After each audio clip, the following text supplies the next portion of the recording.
नमस्कार दोस्तों, स्वागत है आपका अपने YouTube channel Krishna study zone में। ठीक है दोस्तों, आज हम लोग अलजेब्रा का क्लास जो चल रहा है उसमें ये हमारा 5th क्लास है। ठीक है, और आगे हम लोग जो टॉपिक है उसके बारे में पढ़ेंगे आज। ठीक है, तो इससे पहले आपको बता दें कि अगर आप चैनल पर नए हैं तो चैनल को सब्सक्राइब करना ना भूलें। ठीक है, और वीडियो पसंद आए तो आप लाइक ज़रूर करें। ठीक है, तो चलिए दोस्तों, आज के इस सेशन में हम लोग जो टॉपिक पढ़ने वाले हैं, ठीक है, वो क्या है हमारा पदों के गुणनखंड या पद के गुणनखंड। इससे पहले हम लोगों ने उसके बारे में अच्छे तरीके से पढ़ लिया है। ठीक है, तो पद के गुणनखंड या पदों के गुणनखंड, ठीक है, इसके बारे में हम लोग इसमें पढ़ेंगे। तो चलिए स्टार्ट करते हैं। ठीक है, चलिए यहाँ पे देखिए दोस्तों क्या लिखा हुआ है, पद के गुणनखंड। गुणनखंड तो आप बहुत सुने होंगे, नंबरों का गुणनखंड आप आसानी से कर लेते होंगे। ठीक है, आज हम लोग बीजीय व्यंजकों के गुणनखंड के बारे में सीखेंगे, पढ़ेंगे, यानी कि कैसे उनका गुणनखंड करना है, कैसे उसमें गुणनखंड होता है, कौन किसका गुणांक होता है, ये सब चीज़ें आज हम इस सेशन में पढ़ने वाले हैं। चलिए, तो ये क्लास बहुत ही शानदार होने वाली है। ठीक है, चलिए वीडियो को देर न करते हुए स्टार्ट करते हैं। जैसे कि मान लीजिए यहाँ पे एक कोई भी हम पहले क्या लिखेंगे, इसके पहले हमको लिखना क्या होगा, सबसे पहले हम कोई क्या लिखते हैं, पद लिखते हैं या फिर व्यंजक लिखते हैं। तो चलिए हम एक व्यंजक लिख लेते हैं पहले।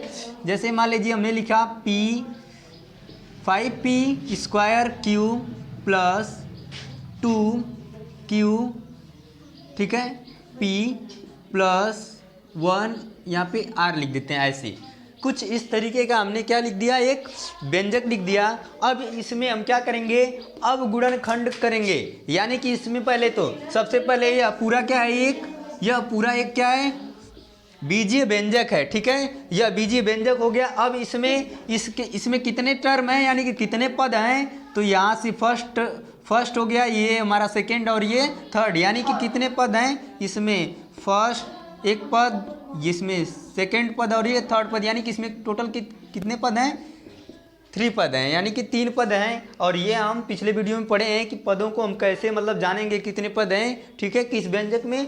तो इसको आप जो लोग भी नहीं देख पाए हैं तो पीछे जाके देख लेंगे। ठीक है, हम डिस्क्रिप्शन में लिंक डाल देंगे, वहाँ से जाके देख लीजिएगा। चलिए अब यहाँ पे गुणनखंड करते हैं। यहाँ पे हमारा पहला पद क्या है, 5P² Q, 5P² Q।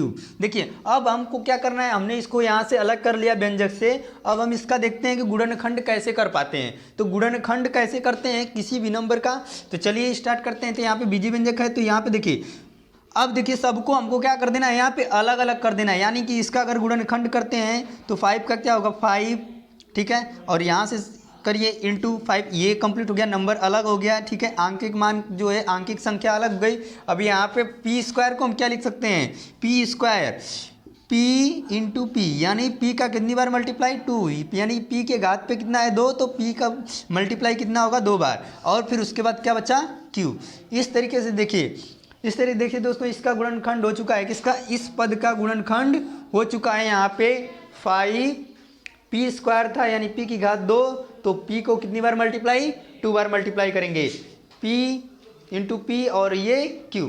तो इस तरीके से ये फर्स्ट पद का गुणनखंड हो चुका है। अब हम करते हैं सेकेंड पद का। तो सेकेंड पद क्या है दोस्तों, 2PQ, क्या है, 2PQ, ठीक है, 2PQ है ना। तो चलिए इसका भी गुणनखंड कर लेते हैं बहुत ही आसानी से। चलिए करिए, तो यहाँ पे हो जाएगा 2 मल्टीप्लाई P मल्टीप्लाई Q, ये हो गया हमारा सेकेंड का, सेकेंड पद का क्या हो गया, यानी कि दूसरे पद का क्या हो गया, गुणनखंड। अब हम सीखते हैं तीसरे पद का, ये है 1R, यानी 1 तो नहीं लिखे, R लिख देते हैं डायरेक्ट। ठीक है, चलिए 1 को नहीं लिखा जाता है। ठीक है, यहाँ पे तो इसका क्या हो जाएगा, केवल R, इसमें और कोई नंबर तो है नहीं, ना ही कोई अक्षर संख्या है। ठीक है, इसलिए इसका गुणनखंड क्या हो जाएगा, R। चलिए एक और कोई व्यंजक ले लेते हैं और उसका भी गुणनखंड करके हम सीख लेते हैं। ठीक है,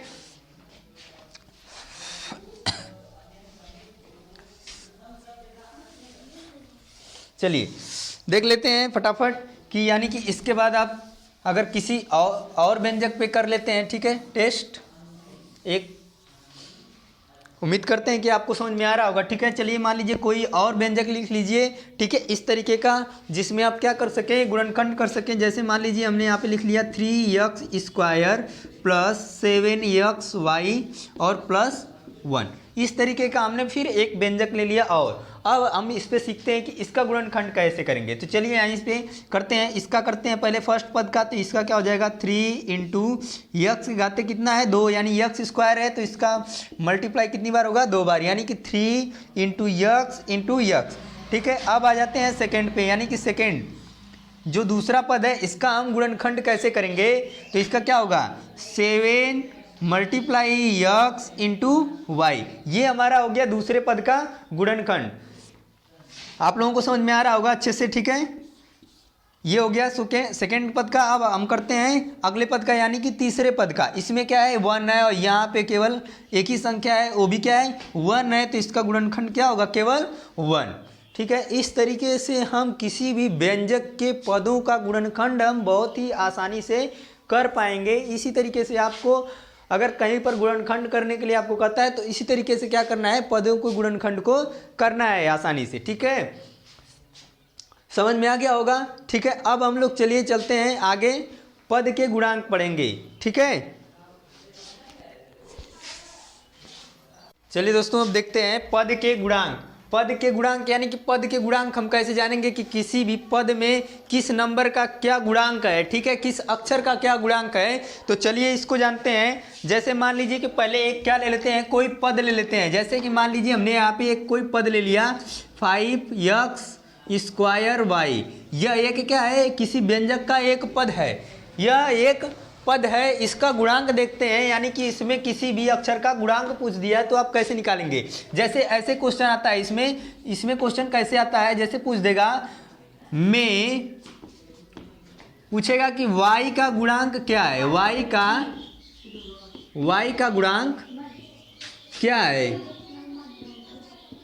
y का गुणांक क्या है। ठीक है, तो इसमें आप अब ये क्वेश्चन आ गया कि 5x स्क्वायर वाई में y का गुणांक क्या है, तो इसको आप कैसे बताएंगे। तो देखिए y का गुणांक पूछ दिया ना, तो यहाँ पे लिख लीजिए 5x स्क्वायर वाई, y को छोड़ दिए, y का गुणांक पूछा है यानी y को अलग कर लीजिए। y को अलग करने के बाद जो नंबर बच गए यहाँ पे क्या है 5x स्क्वायर, ये क्या है ये y का गुणांक है, ये क्या है y का गुणांक है। ठीक है, इस तरीके से हम क्या करेंगे गुणांक निकालेंगे, यानी कि जो नंबर का गुणांक पूछा जाए उसको छोड़ करके पद में जितने भी बच जाते हैं संख्या या अक्षर जो भी, वो क्या कहलाएगा उस अक्षर का उस संख्या का क्या कहलाएगा गुणांक कहलाएगा।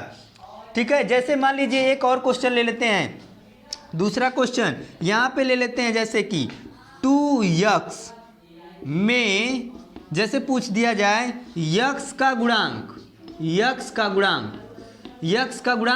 तो यक्स का गुणांक इसमें यानी कि अगर इसमें दो ही चीज़ें दो ही अक्षर, एक हमारा चर और एक अचर है, यानी कि एक हमारी अक्षर संख्या है और एक आंकिक संख्या है, तो इसमें क्या पूछा है यक्स का गुणांक, तो यक्स को छोड़ लीजिए तो बाकी बचा क्या सिर्फ 2, यानी कि ये 2x में यक्स का गुणांक क्या होगा 2 होगा।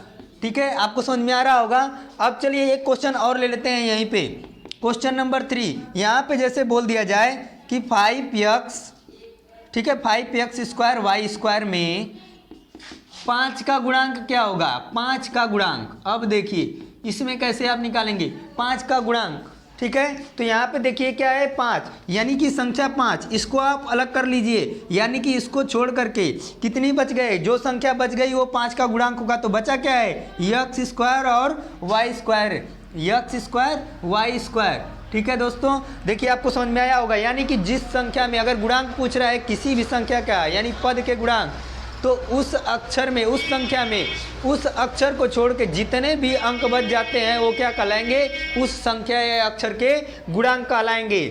ठीक है, तो आपको समझ में आ गया होगा कि किसी भी पद में किसी अक्षर संख्या या किसी आंकिक संख्या का गुणांक कैसे निकालते हैं। ठीक है दोस्तों, तो चलिए अब हम लोग इसमें आगे पढ़ते हैं। ठीक है, यानी कि अब यहाँ तक तो पढ़ लिए, अब हम लोग इसमें सीखेंगे कि सजातीय पद और विजातीय पद। ठीक है, सजातीय यानी कि लाइक टर्म और अनलाइक टर्म किसे कहेंगे। ठीक है, तो चलिए स्टार्ट करते हैं इसके बाद।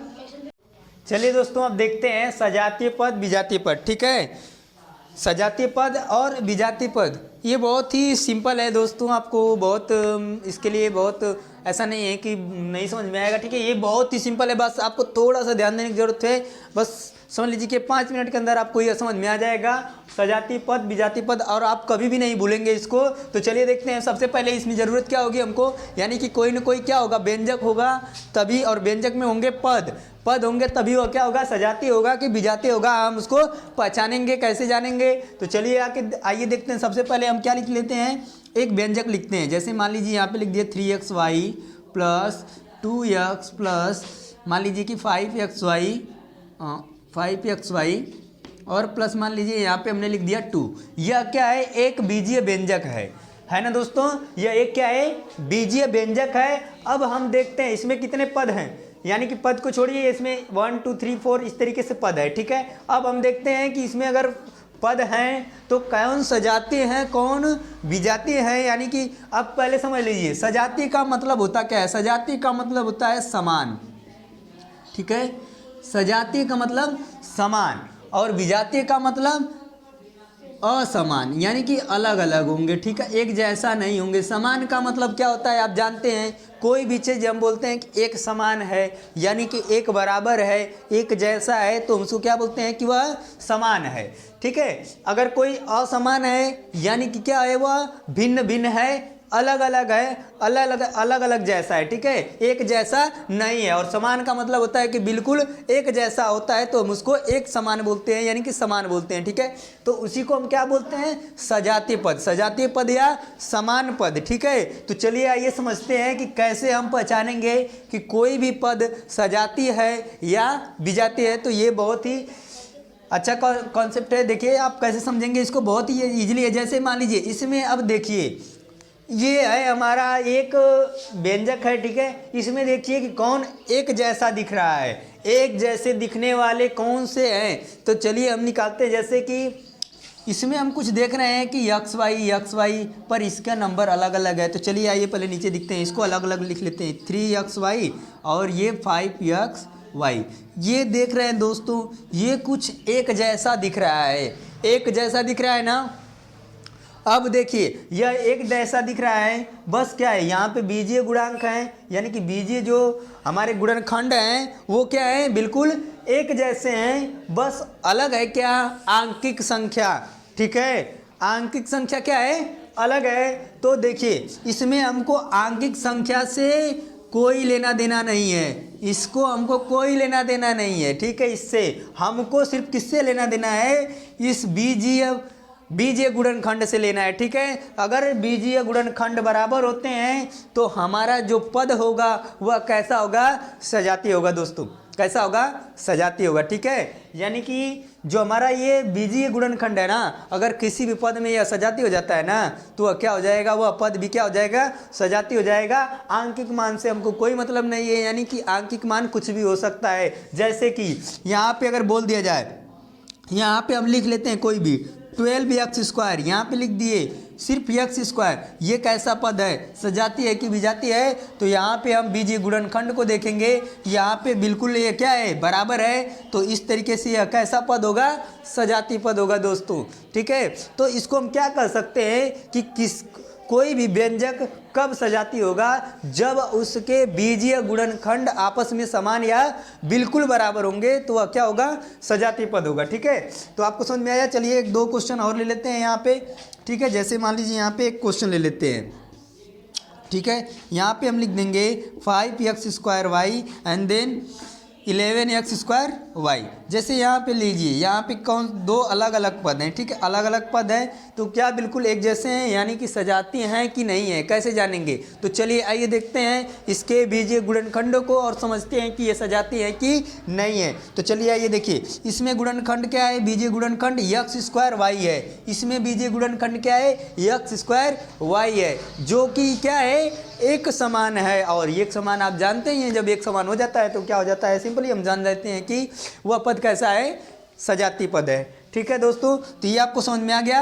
अगर ऐसा नहीं है, अब देखिए यहीं पे समझने वाली बात है, दोनों आप समझ जाएंगे एक ही जैसे। अगर एक समान है तो वह सजातीय है, यदि एक समान नहीं है तो वह क्या है, यानी कि क्या है, असमान है, तो वह क्या हो जाएगा, विजातीय पद हो जाएगा। जैसे कि इसी व्यंजक में ले लीजिए, इस व्यंजक में ले लीजिए, यानी ये दोनों पद तो हो गए सजातीय, हो गए ना। अब इसको इसी से, इससे किससे तुलना करते हैं, सेकंड वाले पद से, ठीक है। जैसे मान लीजिए ये सेकंड वाला पद है यहीं पे, ठीक है, सेकंड वाला पद ले लेते हैं यहीं पे, तो कैसे आप समझ जाएंगे कि यह सजातीय होगा कि विजातीय, ठीक है। देखिए यहाँ पे जैसे कि 3, ठीक है, यहाँ पे ले लेते हैं, ठीक है, 3xy, ठीक है, और ले लेते हैं 2x, ठीक है। ये 3xy और 2x दोस्तों देखिए, यह इसमें देखते हैं बीजीय गुणनखंड, इसमें क्या है xy, इसमें बीजीय गुणनखंड देखते हैं, ये क्या है x।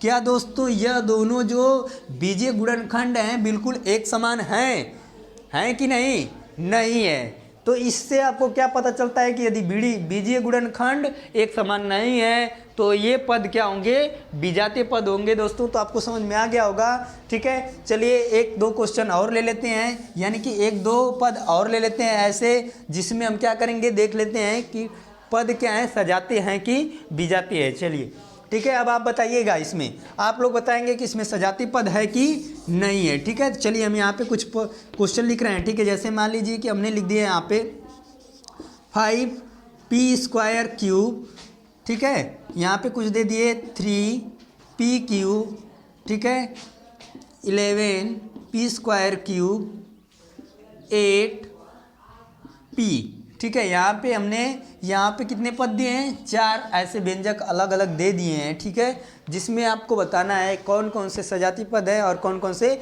विजातीय। चलिए इसको देखते हैं, इसमें हम क्या करें, इसको सर्च करें कौन कौन से कहाँ पे है, कैसे हैं। तो चलिए इसमें देखते हैं, 5 है p²³ दोस्तों, p² क्या है, p² है, ठीक है। इसमें गुणांक क्या है, pq। क्या इसके सजातीय पद है, नहीं है, क्योंकि इसमें बीजीय गुणांक जो है क्या है, बिल्कुल अलग अलग है, ठीक है।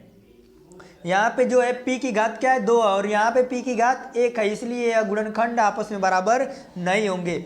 इसलिए जो है कि 5p²³ 3p³ के सजातीय पद नहीं है। चलिए इसका मैचिंग तो हमने इससे कर लिया, तुलना कर लिया, यह इसके क्या है, सजातीय नहीं है, ये क्या है, अगर बराबर नहीं है तो विजातीय, अगर बराबर होता तो विजातीय, ठीक। तो यहाँ पे देखिए यह क्या है, बराबर नहीं है ना, तो यह कैसा पद है, इसके विजातीय हो गया, ठीक है। अब देखते हैं इससे किससे, 11p² से मिलाते हैं। तो चलिए हमको आंकिक मान से, आंकिक संख्या से कोई मतलब नहीं है अभी, ठीक है। हमको सिर्फ किससे मतलब है, सेकेंड वाले भाग से, यानी कि बीजीय गुणनखंड से। तो चलिए मिलाते हैं, p² है जी, p² है, q है जी, q है, यानी कि दोनों चीज़ें क्या हो गई, दोनों कॉमन हो गई, दोनों में दोनों चीज़ें मिल गई, ठीक है। तो ऐसे को क्या बोलेंगे, यानी कि यह पद कैसा है, बिल्कुल क्या बोलेंगे, सजातीय पद है, ठीक है। जिस चीज़ में वह मिल जाए वही क्या कहलाएगा,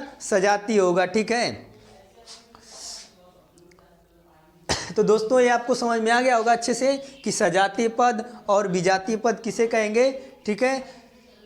चलिए हम लोग आगे चलते हैं अगले टॉपिक की तरफ, ठीक है। इसके बाद तो अगला टॉपिक जो है, जो हम दोस्तों अभी आज के वीडियो में बस इतना ही। अब हम लोग क्या करेंगे, अगले वीडियोस में देखेंगे कि यानी कि आगे का टॉपिक क्या है, जो भी है, ठीक है। उसमें हम लोग पढ़ेंगे पदों की डिग्री के बारे में, पदों की संख्या के बारे में, ठीक है।